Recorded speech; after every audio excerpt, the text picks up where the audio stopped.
Vice President Inday Sara, sabi ni Atty. Harry Roque, magpahinga ka na Mr. President. Para si Inday Sara maging presidente, kaya ni Inday, hito. May patama si Vice President Inday Sara Duterte. Ito ang patama ni Vice President Inday Sara, diretso na ho talaga sa ngagba admin.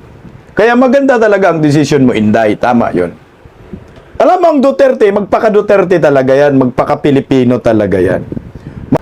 Magpaka-Pilipino, may malasakit ho yan. Nung una, sabi lang natin dito sa Bisdak Pilipinas, no? Sinabi ko na, Inday Sara, mas maganda umalis ka na sa Marcos admin. Kasi nga, kung ako political advisor ni Inday, sasabihin ko talaga sa kanya na umalis ka na kasi madadamay ka sa ginagawa ng gobyernong ito, Marcos, na wala sa ayos.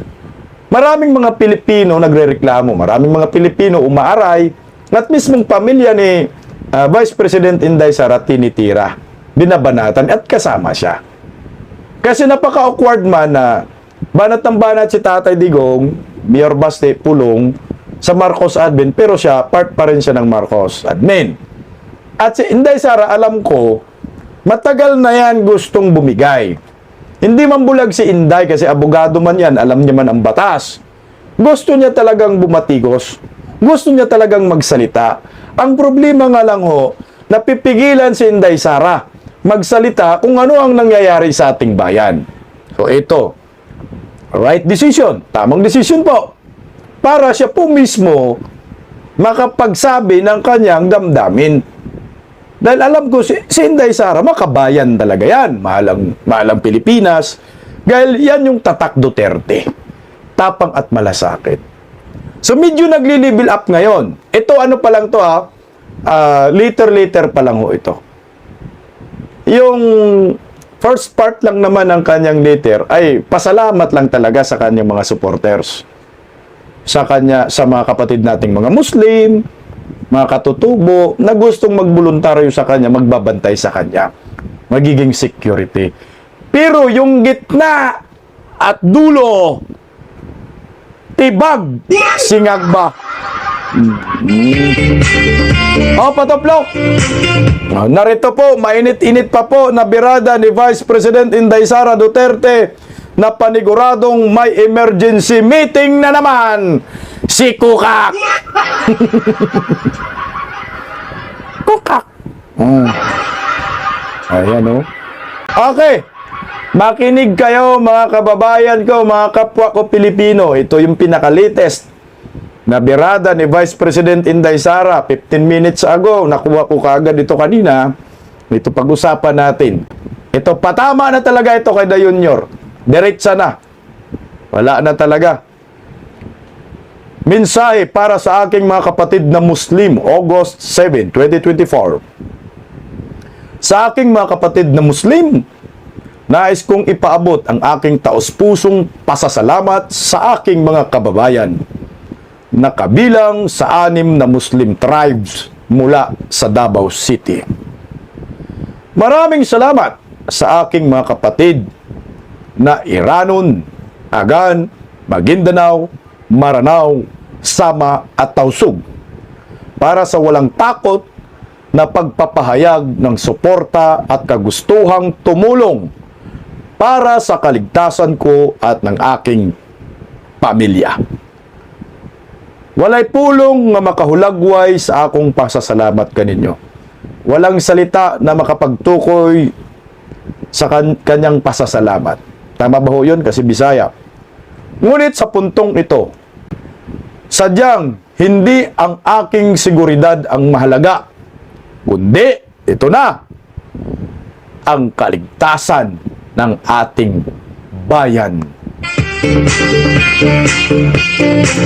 Ang Pilipinas ay pinamumunuan dapat ng mga taong may malasakit at kakayanan para itaguyod ang malinis na pamahalaan at pag-unlad ng bayan.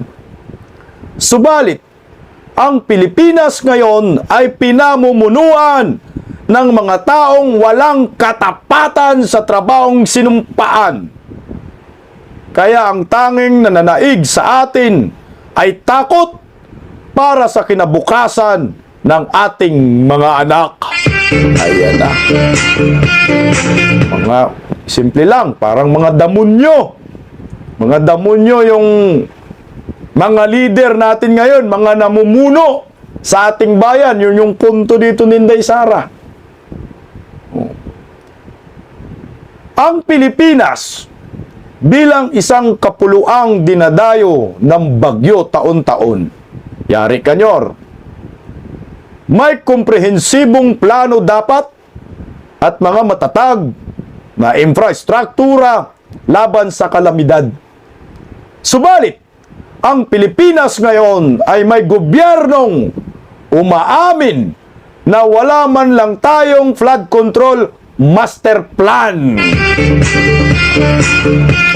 Yung 5,500 flood control projects nyo nga.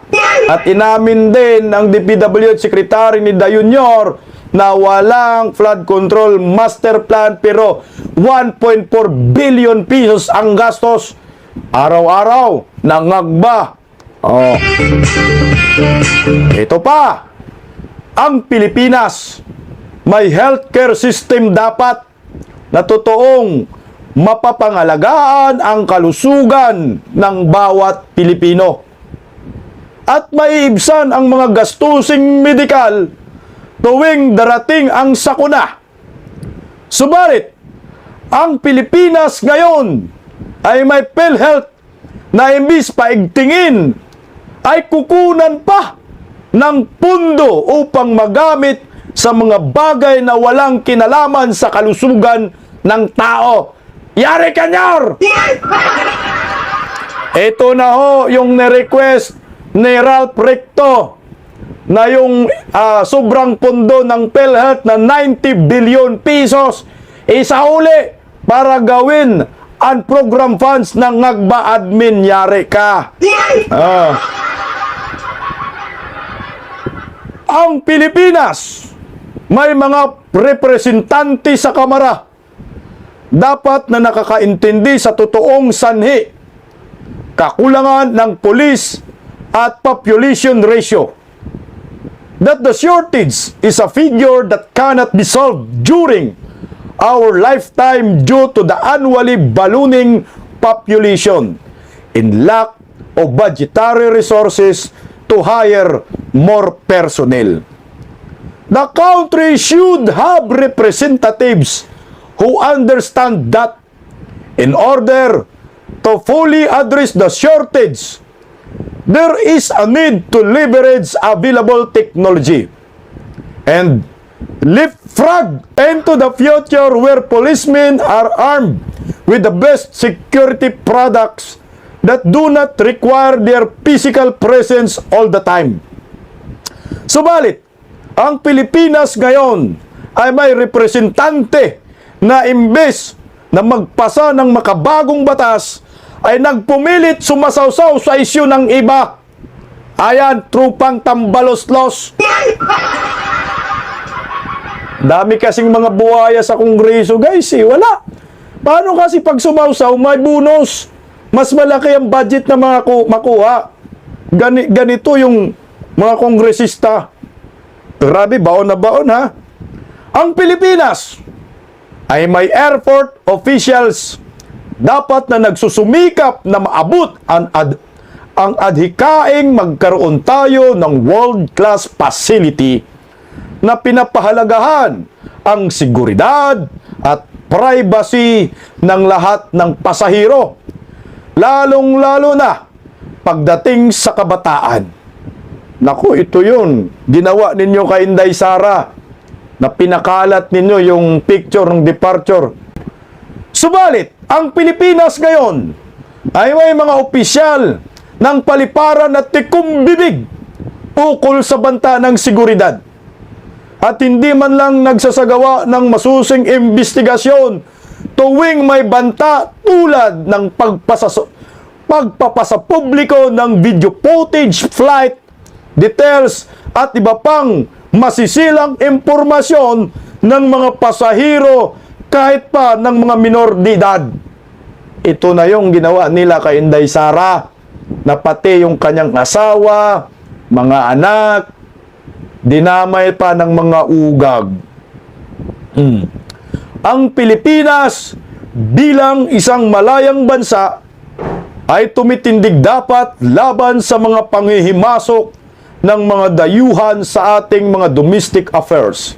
Subalit, ang Pilipinas ngayon ay dali-daling yuyuko at susunod na lamang sa anumang kagustuhan at pangingialam ng mga banyaga tulad na lang ng ICC.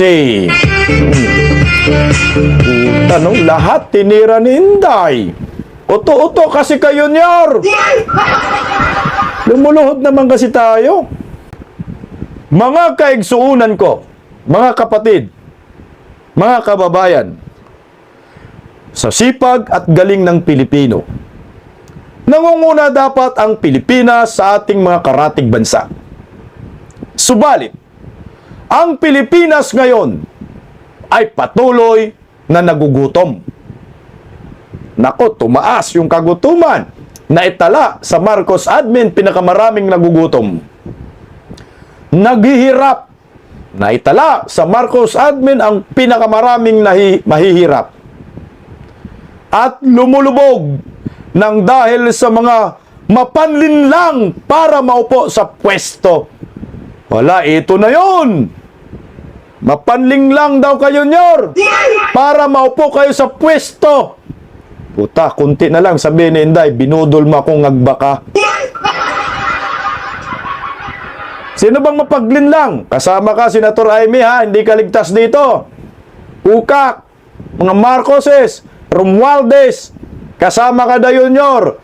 Kasama ka sa mapaglinlang para makaupo sa pwesto. Pagod na tayong makita ang bayan na napag-iiwanan. Tinatrato na parang walang halaga. Ang bigat nito, guys. Hindi kaaya-aya at sunod-sunuran sa ibang lahi. We Filipinos deserve more than what we are hearing at seeing from the government right now. We Filipinos deserve better. We Filipinos should be the best. Allahu Akbar!